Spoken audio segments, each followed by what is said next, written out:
చూద్దాం ఏమని చూద్దాం. Hello viewers. ఇవాల్టి నుంచి మనం కొన్ని సీరీస్ కంటిన్యూగా ఎయిర్ కార్ట్స్ మీద, ఎయిర్ కార్ట్స్ మెయింటెనెన్స్ మీద, ఎయిర్ కార్ట్స్ వర్కింగ్ మీద, ఎయిర్ క్రాష్‌ల మీద చేయబోతున్నాము. దీనికి సంబంధించిన ఎటువంటి ఇన్ఫర్మేషన్ మీకు కావాలన్నా కూడా మీరు కామెంట్స్‌లో పెట్టండి. నేను దాని మీద కొత్త కొత్త వీడియోలు చేస్తాను. ఎందుకంటే నాకు ఎయిర్ కార్ట్స్ మీద, ఎయిర్ కార్ట్స్ మెయింటెనెన్స్ మీద కనీసం 3 దశాబ్దాల పైన 30 సంవత్సరాల పైన అనుభవం ఉంది.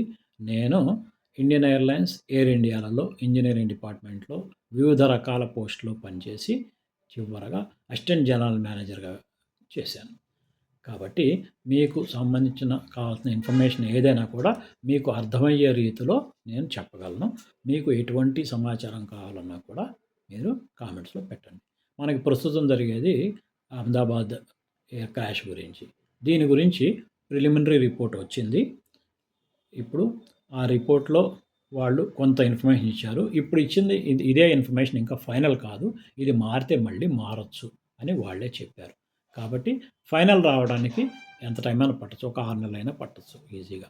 ఎందుకంటే దీంట్లో ఎక్కువ మంది మనుషులు చనిపోయారు కాబట్టి. ఓకే. ప్యాసింజర్స్ చనిపోయారు కాబట్టి. ఇది ఎంతో బాధాకరమైన విషయం. అందుకని ఇప్పుడు మనము కాకపోతే కొంత ఇన్ఫర్మేషన్ తీసుకుందాం. జరిగిన విషయం ఏమిటి అంటే దాంట్లో మీకు వాళ్ళు చెప్పిందేంటంటే ఫ్యూయల్ స్విచ్ ఇంజన్స్ రన్ అవుతూ ఉండంగా పైన ఫ్యూయల్ స్విచ్‌లో దీంట్లో అది ఆన్ చేస్తే రన్ను, కట్ ఆఫ్ అని 2 ఉంటాయి దీంట్లో పొజిషన్స్ అండి. రన్ అని పెడితే ఫ్యూయల్ కంటిన్యూగా ఇంజన్‌లోకెళ్తుంది. ఇంజన్ రన్ అవుతుంది. ఆ స్విచ్‌ని కట్ ఆఫ్ చేస్తే అది ఫ్యూయల్ దానికి వెళ్ళటం ఆగిపోతుంది. సో, ఫ్యూయల్ ఎప్పుడైతే వెళ్ళటం ఆగిపోయిందో ఆటోమేటిక్‌గా తెలుసు కదా మనకి మంట ఆరిపోతుంది. సో, ఇంజన్స్ కూడా ఆఫ్ అయిపోతాయి. మరి ఈ ఎయిర్‌క్రాఫ్ట్‌లో జరిగిందేంటంటే ఇప్పుడు ఫ్యూయల్ అనేది స్విచ్ రన్ నుంచి కట్ ఆఫ్‌లోకెళ్ళిపోయింది. అంటే అది మోస్ట్‌లీ మీకు అర్థమయ్యేటట్టు చెప్పాలి అంటే మనం సపోజ్ ఒక కార్ డ్రైవ్ చేస్తున్నాం అనుకోండి. కార్ డ్రైవ్ చేస్తున్నారు. పక్కన డ్రైవింగ్ సీట్ పక్క సీట్‌లో ఒక కుర్రోడు కూర్చున్నాడు అని అనుకుందాం. అనుకుంటే పొరపాటున గాని ఆ కుర్రోడు గాని సరదాగా గాని నంబర్ ఒక 3లో ఉందనుకోండి గేర్ ఇప్పుడు. వాడు దాన్ని ఇట్లా 4లో గాని ఇటు గాని లాగితే వస్తుందా? రాదు కదా! అది మనకు తెలిసిన విషయమే కదా! ఈ డ్రైవర్ పొజిషన్‌లో ఉన్న అతను ఆ క్లచ్ నొక్కితేనే అది డిసెంగేజ్ అవుతుంది ఆ గేర్‌లోంచి. అప్పుడే దాన్ని వేరే చోటకి మార్చొచ్చు. పక్కన ఎవడో పిల్లోడు ఇలా జరిపితే అది అవ్వదు. అదే విధంగా దీంట్లో కూడా ఈ స్విచ్ ఎలా ఉంటుందంటే పొజిషన్ మనకి చెప్పాలి అంటే మీకు ఇలా ఉందనుకోండి స్విచ్ పొజిషన్ ఇట్లాగా. మనం దాన్ని కంపల్సరీగా ఇట్లా పైకి లేపి ఇట్లా జరపాలి. అప్పుడే అది స్విచ్ రన్ నుంచి కట్ ఆఫ్ కానీ, కట్ ఆఫ్ నుంచి రన్ గాని ఎళ్తుంది. ఎక్కడికెళ్ళాలన్నా కూడా ఇట్లా ఉందనుకోండి. ఇక్కడి నుంచి పొజిషన్‌లో ఉంటే ఇట్లా వెళ్ళదు. అది పైకి లేపి ఇట్లా పక్కకి జరిపితే కానీ వెళ్ళదు. మరి దీంట్లో ఏమైంది అంటే మరి స్విచ్ పొజిషన్ ఎక్కడుంది అనేది వాళ్ళు ఇంకా క్లియర్‌గా చెప్పలేదు. కాకపోతే ఆ పొజిషను ఈ స్విచ్ ఇక్కడ రన్ అని పెట్టినప్పుడు ఏమవుతుందంటే ఇక్కడి నుంచి ఒక ఇండికేషను ఎలక్ట్రానిక్ సర్క్యూట్‌లోకి వెళ్తుందనమాట. దీన్ని ఫెడాక్ అంటారు. Full authority digital engine control అని. దాంట్లోకి ఇన్ఫర్మేషన్ ఎళ్తుంది. అంటే ఈ ఇన్ఫర్మేషన్ వెళ్ళినప్పుడు అది ఫ్యూయల్ సప్లై చేస్తుంది. ఒకవేళ ఇన్ఫర్మేషన్ కనుక వెళ్ళకపోతే అది ఫ్యూయల్‌ని ఆపేస్తుంది. సో, ఈ స్విచ్ పొజిషన్ ఫిజికల్‌గా ఇందాక మీకు చెప్పా కదా! మన గేర్ ఎట్లా ఉందో, గేరు పొజిషను 3లో ఉండగానే కానీ అది 4లో ఉన్నట్టు చూపిస్తుందనమాట అట్లాగా. అంటే ఏంటి? అది ఎలక్ట్రానిక్ సర్క్యూట్‌లో తేడా వచ్చి ఉండవచ్చు. ఎందుకంటే ఈ మెకానికల్ స్విచ్ అనేది ఇది ఇట్లా మూవ్ చేయడం ఎవరి వల్ల కాదు. అది కావాలని వాళ్ళు చేస్తేనే కాదు. పైలట్స్ మాట్లాడుకున్న దాంట్లో కూడా ఒక పైలట్ రెండో పైలట్‌ని అడిగాడు దాంట్లో. ఇది నువ్వు కట్ ఆఫ్ చేశావా అని. అంటే లేదు నేను చేయలేదు. నేను ఐ డిడ్ నాట్ అని చెప్పాడాయన. సో, వాళ్ళు చేయకుండానే వచ్చింది. ఇది సాఫ్ట్‌వేర్ ప్రాబ్లమ్ అని అనుకోవచ్చు. కానీ దీని గురించి మనము డీటెయిల్‌గా చూస్తే ఇటువంటి యాక్సిడెంట్ ఇదివరకోసారి ఆల్ నిప్పాన్ ఎయిర్‌లైన్స్ జపాన్‌లో జరిగింది. అప్పుడు ఎట్లా జరిగిందంటే ల్యాండింగ్ అయిన తర్వాత కొంత దూరం వెళ్ళిన తర్వాత వాళ్ళు థ్రస్ట్ రివర్స్ అంటారు దాన్ని. అంటే కొంచెం ఇంజిన్ పవర్ తగ్గించడానికి థ్రస్ట్ రివర్సల్ అని దాన్ని ఆన్ చేస్తారు. అది చేసినప్పుడు 2 ఇంజిన్‌లకి power supply fuel cut off అయిపోయి కట్ అయిపోయింది అప్పుడు కూడా. సో, ఇది ఇంకా దీని మీద ఇంకా ఇన్వెస్టిగేషన్ జరుగుతోంది. ఇది అయిన తర్వాత మళ్ళీ ఫుల్ రిపోర్ట్‌తో మనం చూద్దాం. ఈ లోపల కొంతమందికి ఆహ్, హలో! మనకి చాలామందికి ఎయిర్‌క్రాఫ్ట్ గురించి ఆహ్, ఎక్కువ నాలెడ్జ్ ఉండదు కాబట్టి, వాళ్ళకందరికీ తెలియటానికి వీలుగా నేను ఇవన్నీ ఎక్స్‌ప్లెయిన్ చేయదలుచుకున్నాను. మన అహ్మదాబాద్ ఎయిర్‌క్రాఫ్ట్‌లో ఇందాక చెప్పినట్టు ఆల్ నిప్పాన్ ఎయిర్‌లైన్స్ దానికి ల్యాండింగ్ అయిన తర్వాత ఫ్యూయల్ కట్ ఆఫ్ అయిపోయింది కాబట్టి ఎవ్వరికీ ఏ ప్రాబ్లమ్ కాలేదు. అందువల్ల అది ఎక్కువగా బయటికి కూడా రాలేదు ఇన్ఫర్మేషను. అలాగే ఉంది. ఈసారి ఘోరమైన విషయం ఏమిటంటే టేక్ ఆఫ్ అయిన వెంటనే అయ్యింది కాబట్టి ఇంజిన్స్ కట్ ఆఫ్ అయిపోయినాయి కాబట్టి ప్యాసింజర్స్ అందరూ ఒక్కరు తప్ప అందరూ మరణించడం జరిగింది. అసలు ఇది ఎందుకు జరిగింది అనేది చూస్తే ఈ టేక్ ఆఫ్ టైంలో దగ్గర దగ్గర 1,00,000 లీటర్ల పైన దీంట్లో పెట్రోల్ ఉంది. అసలు ఈ పెట్రోల్ ఎక్కడుంటుంది అని చెప్పదలుచుకున్నాను నేను.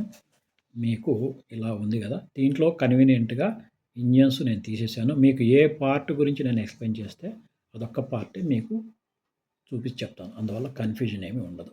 ఓకే. ఇప్పుడు మీకు ఇవి 2 రెక్కలు. ఇక్కడ దీనికి ఇంజిన్స్ ముందులో అటాచ్ చేసి ఉంటాయి. ఇప్పుడు ఇట్లా రెక్కలు ఉన్నాయి కదా మనకి. మీకు ఎయిర్‌క్రాఫ్ట్‌లో ఉండే ప్రతి ఏ ఎయిర్‌క్రాఫ్ట్‌కైనా పెట్రోల్ ఈ ఫ్యూయల్ అంతా కూడా ఈ రెక్కల్లో ఉంటుంది. అది కాకుండా సెంటర్ ట్యాంక్ అంటాం. ఈ రెక్కలకి మధ్యలో ఉంది కదా! ఈ ప్లేస్ దీన్నే బెల్లీ అని అంటారు. ఎయిర్‌క్రాఫ్ట్‌కి మనకి పొట్ట అన్నమాట బెల్లీ అంటాం. ఇక్కడి నుంచి ఇక్కడ దాకా దీంట్లో కూడా ఒక ట్యాంక్ ఉంటుంది. ఓకే. దాంట్లో కూడా పెట్రోలు లేకపోతే ఫ్యూయల్ ఫిల్ చేస్తాం. మీకు అర్థం కావాలంటే ఇది కూడా చూపిస్తా. ఇది ఎయిర్‌క్రాఫ్ట్ యొక్క వింగ్. మొత్తం ఇది ఒక ట్యాంక్ అనమాట. దీంట్లో ఈ ఎయిర్‌క్రాఫ్ట్‌కి ఇది రైట్ సైడ్ ట్యాంక్ అంటాం ఇది. ఇది రైట్ సైడ్ ఉంది కాబట్టి ఇది రైట్ సైడ్ ట్యాంక్. ఇది మీకు లెఫ్ట్ సైడ్ ట్యాంక్. ఈ 2 కాకుండా ఇక్కడి నుంచి ఇక్కడ వరకు ఇది బెల్లీ ట్యాంక్, సెంటర్ ట్యాంక్ అంటాం. ఈ అహ్మదాబాద్ క్రాష్‌లో జరిగిన ప్రాబ్లమ్ ఏంటంటే ఈ ఫ్యూయల్ ఫిల్ చేసినప్పుడు ఈ 2 ట్యాంకులు నిండిన తర్వాత ఇంకా ఎక్స్ట్రా ఫిల్ చేయాలంటే సెంటర్ ట్యాంక్‌లో కూడా వెళ్తుంది ఫ్యూయల్. సో, అందుకనే ఇకావో లేకపోతే ఐకావో అంటాము.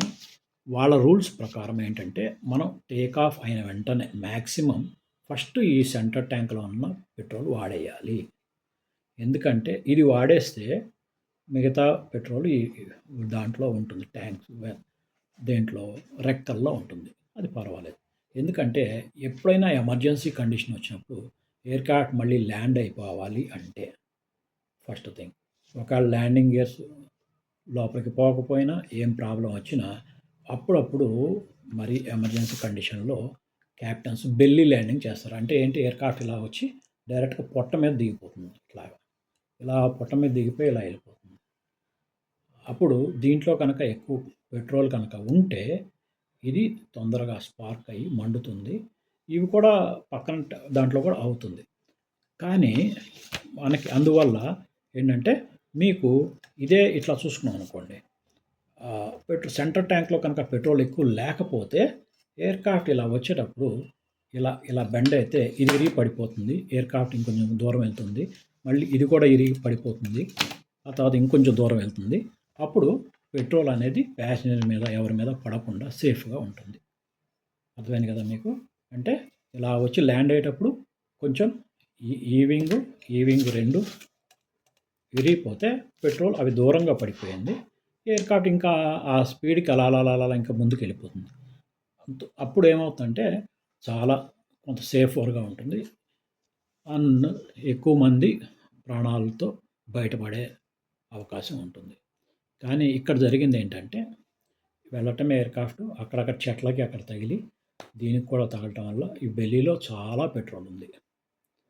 ఓకే. ఇది ఈ ట్యాంక్స్ వీటిలో కూడా. సో 3 ఉన్న రెక్కల్లో బెల్లీలో అంతా ఎక్కువ పెట్రోల్ ఉండటం వల్ల ఏమైందంటే ఎక్కువ అగ్ని ప్రమాదం అనేది జరిగింది. అది కారణం. ఇదే కనుక ఒకవేళ ల్యాండింగ్ టైంలో జరిగితే కొంతవరకు ఇంకా కొంతమంది బతికుండేవారు గ్యారంటీగా అని చెప్పొచ్చు మనం. అదేవిధంగా అది ఇంకొంచెం హైట్ ఎళ్ళుంటే ఎయిర్‌క్రాఫ్ట్ కనుక ఇంకా ఇప్పుడు ఓన్లీ అది 650 ఫీట్ దగ్గరే ఆగిపోయింది. ఇంకా కనుక వాళ్ళు 2, 3 కిలోమీటర్లు కనుక పైకి వెళ్ళుంటే అప్పుడు ఒకవేళ ఇంజిన్స్ ఫెయిల్ అయినా మళ్ళీ వాళ్ళు స్టార్ట్ చేసుకొని స్టార్ట్ అవ్వగలిగి ఉండేవాళ్ళు. అట్లా కాకపోయినా గ్లైడింగ్ అంటాం. అలాగా మెల్లగా ఆ హైట్ దగ్గర నుంచి స్లోగా అలా వచ్చి నియరెస్ట్ ఎయిర్‌పోర్ట్ దగ్గర వచ్చి ల్యాండ్ అయ్యే సూచనలుంటాయి. ఓకే.